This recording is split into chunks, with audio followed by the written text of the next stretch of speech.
Top, c'est parti. Qu'est-ce qu'on mange bien à la cantine? Premier actif. Le milieu naturel des animaux doit être conservé dans l'état de castration. Deuxième article. Tout animal appartenant à une espèce dont la sensibilité a été reconnue par la science doit être conservé. Vous sortez de longues heures de cours et vous êtes affamé. Vous allez manger du pâté en entrée, du poulet frit en plat et de la glace en dessert. Et savez-vous ce qui se passe pour qu'un aliment passe tout d'abord par l'animal, puis ensuite par quelque chose de mangeable? Du poulet élevé en batterie, dans des espaces clos, dont il développe des maladies jusqu'à mourir.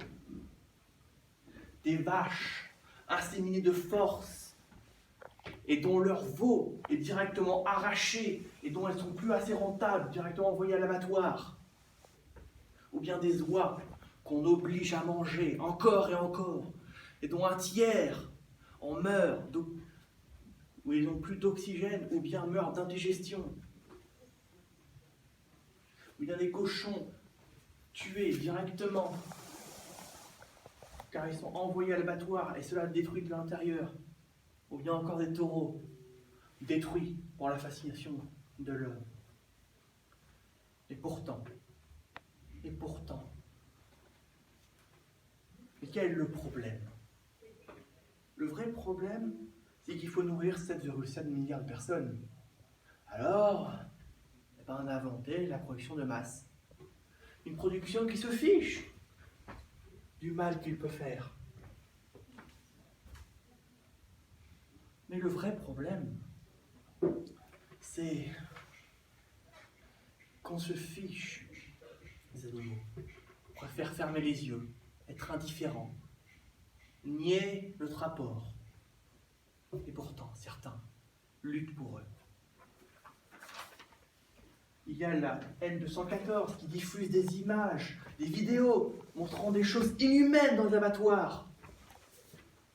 La FPAS qui est contre la chasse aux animaux pour la fanatique de l'homme. Le Stop and Country qui est contre le premier laboratoire européen et qui utilise des produits biologiques, chimiques, de la mort aux rats, des produits de beauté sur les animaux pour les tester.